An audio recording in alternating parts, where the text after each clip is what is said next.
Welcome back to Gulail series powered by Praram Science Academy. We are starting with the next chapter, which is photosynthesis in higher plants. We all know what photosynthesis is. It is the conversion of light energy into chemical energy. It is basically a type of physico-chemical process. It's an anabolic process because complex substances being formed. It can also be identified as a redox process because you have reduction as well as oxidation taking place. It is an endothermic process and it is non-spontaneous process. It's a very long process. It's not very spontaneous. It's an endergonic process, which is heat अंदर ले रहा है, energy अंदर ले रहा है, and it is a uphill process, meaning it is moving from lower redox potential to higher redox potential.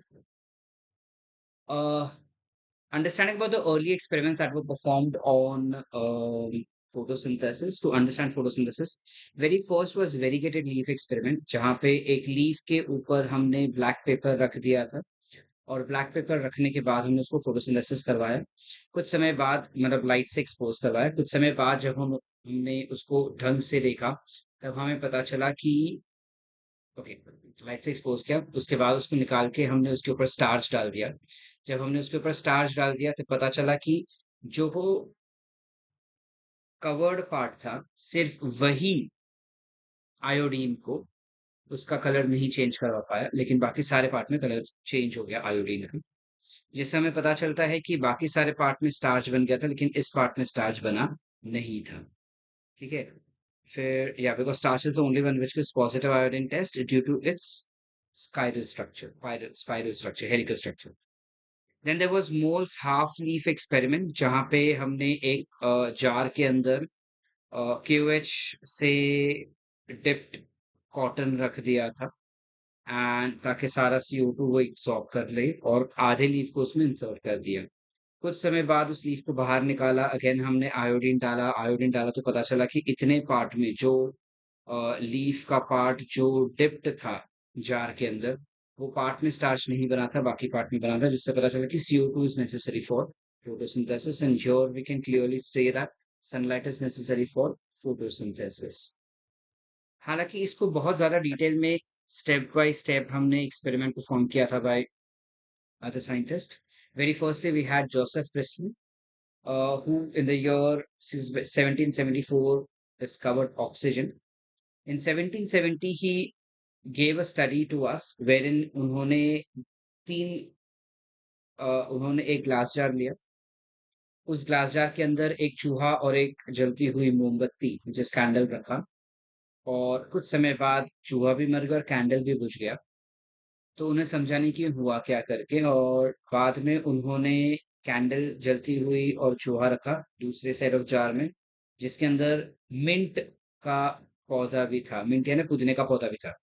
कुछ समय बाद उन्होंने नोटिस किया बेटा कि पुदीने का पौधा जो था वो नॉर्मल रहा, जो कैंडल थी वो जलती रही, और जो चूहा था वो भी मरा नहीं, वो भी जिंदा ही था। इस एक्सपेरिमेंट से उन्होंने ये बेसिकली कंक्लूड किया था कि जो कुछ भी चूहे ने और कैंडल ने हवा में डैमेज किया था, उन चीजों को प्लांट ने रीस्टोर कर दिया था। Plant restores the air whatever was removed by breathing animal and burning candle. This revealed the essential role of air for photosynthesis. John Ingenhouse basically performed pretty much similar experiment. उन्होंने same setup लिया जो Presley ने लिया था to first place, और उस setup को पहले उन्होंने लाइट में रखा, फिर उन्होंने डार्क में रखा, जिससे उन्होंने कुछ कंक्लूजन्स मिले थे। फिर वापस से उन्होंने एक एक्वाटिक प्लांट लिया, विच इज हाइड्रिला लिया, और इस हाइड्रिला को उन्होंने लाइट के एक्सपोज किया पहले, और फिर लाइट हटा दिया। जब लाइट में एक्सपोज किया तब उनको कुछ बबल्स मिले, और जब लाइट हटा दिया तो वो बबल्स गायब हो गए थे, मतलब बबल्स नहीं बन रहे, जिससे उनको पता चला again same thing which is light is necessary for photosynthesis, and during photosynthesis oxygen is released is what they concluded, because वो जो बबल निकल रहे थे वो ऑक्सीजन बबल्स थे, वो बाद में पता चला हमें। ठीक है। Then we had Julius von Sachs जिन्होंने 1854 में एक सिंपल एक्सपेरिमेंट परफॉर्म करके हमें डिटेल में बता दिया था कि फोटोसिंथेसिस के दौरान ग्लूकोज सिंथेसाइज किया जाता है जिसको स्टार्च के फॉर्म में स्टोर किया जाएगा और ये ग्लूकोज प्लांट के ग्रीन पार्ट में विच इज क्लोरोफिल के द्वारा क्लोरोप्लास्ट में स्टोर किया जाता है एंड या that is what was shown to us by Julius von sac.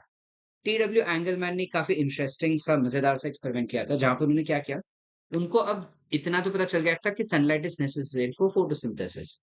अब उन्हें ये जानना था कि सनलाइट में से भी कौन-सा लाइट सबसे ज़्यादा फोटोसिंथेसिस में इन्वॉल्व होता है। तो इतना तो उनको क्लैरिटी आ गया था कि VIBGYOR, which is visible range of light, violet, indigo blue, yellow, orange, green and red are responsible for photosynthesis. तो उन्होंने क्या किया बेटा, उन्होंने एक ग्रीन algae लिया क्लैडोफोरा और एक एरोबिक बैक्टीरिया लिया और एक प्रिज्म ले लिया। उस प्रिज्म के द्वारा उन्होंने सनलाइट को स्प्लिट कर दिया। ये व्हाइट लाइट बोल रहा है बट एक्चुअली सनलाइट को स्प्लिट कर दिया था। सनलाइट को स्प्लिट करने के बाद जो अलगे था उसके ऊपर डाला उन्होंने। जब उन्होंने अलगे के ऊपर डाला तब उनको रियलाइज हुआ पहली बात तो कि air bubble air bubble air bubble air bubble निकल रहे थे। बट ये जो भी एयर बबल निकल रहे थे वो बता नहीं पाए कि ये जो एयर बबल है वो कौन से कलर की लाइट से निकल रहा है। तब जाके उन्होंने एरोबिक बैक्टीरिया डाला। जब उन्होंने एरोबिक बैक्टीरिया डाला तो जहाँ पे ऑक्सीजन बबल ज़्यादा थे, वहाँ पे ये बैक्टीरिया ज़्यादा ग्रो हो गए। तो ब्लू कलर्ड लाइट जो है और रेड लाइट जो है वहाँ पे बैक्टीरिया सबसे ज़्यादा ग्रो हो गए।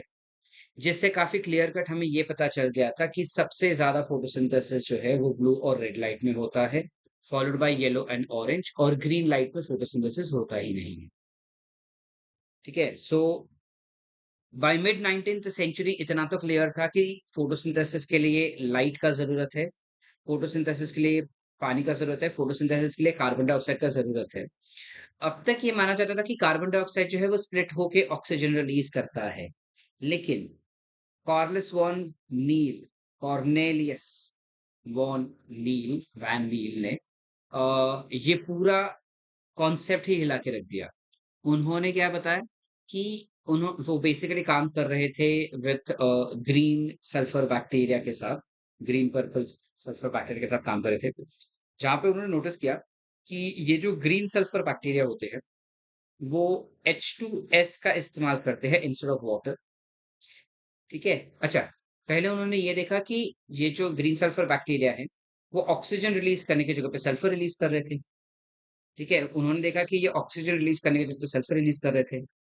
ये देख के वो शॉक्ड हो गए कि ऐसा कैसे हो गया भई, सल्फर कैसे वो रिलीज़ कर रहा है?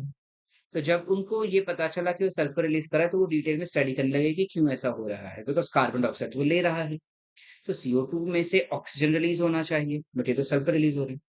डिटेल में स्टडी करने के बाद उनको पता चला कि it is H2S which is different from H2O। यानी जनरली कोई भी प्लांट H2O यूज़ करता है, ये H2S रिलीज़ करता है, तो it is probably water that breaks down to give oxygen rather than carbon dioxide. ये उन्होंने प्रपोज़ल डाला। लेकिन ऑब्वियस सी बात है ना कि जब कुछ कोई नया कॉन्सेप्ट देगा तो इनिशियली लोग उसको एक्सेप्ट करना नहीं चाहेंगे। तो इनिशियली करेक्ट सी बात है, किसी ने एक्सेप्ट नहीं किया इस बात को। तो कुछ साइंटिस्ट थे जैसे रूबेन कामिन एंड हासिल, इनको लगा कि शायद ये जो बोल रहे हैं वो सच हो सकता है। तो उन्होंने एक सिंपल चीज़ की, उन्होंने क्या किया, नॉर्मल कार्बन डाइऑक्साइड लिया जिसका ऑक्सीजन O16 टाइप का होता है और एक आर्टिफिशियली बनाया हुआ पानी लिया जिसमें ऑक्सीजन जो है वो O18 टाइप का था व्हिच इज़ रेडियो आइसोटोप था बेसिकली, ठीक है? अब उन्होंने बोला कि अ, प्लांट लिया और उस प्लांट को बोला फोटोसिंथेसिस करने के लिए, प्लांट फोटोसिंथेसिस कर रहा था, जहाँ पे वो हवा में से CO2 ले रहा है और पानी वही ले रहा है जो इन्होंने प्रोवाइड किया था व्हिच इज़ रेडियोएक्टिव ऑक्सीजन वाला।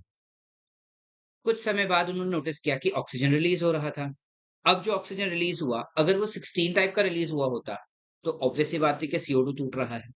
लेकिन यहाँ पे कौन-सा रिलीज़ हुआ? O18 टाइप का, जहाँ पे ये क्लैरिटी से डिक्लेयर कर दिया गया कि जो वान नील ने देखा था वो एब्सोल्युटली सही बात थी। इट इज़ वाटर जो स्प्लिट होके ऑक्सीजन देता है और ना कि कार्बन डाइऑक्साइड, ठीक है?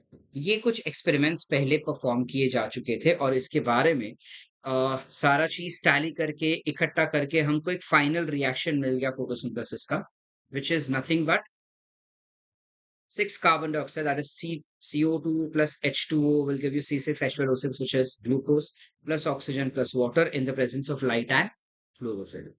तो यहाँ पे पानी जो है वो टूट जाता है. It is a reducing agent and carbon dioxide is an oxidizing agent that we have.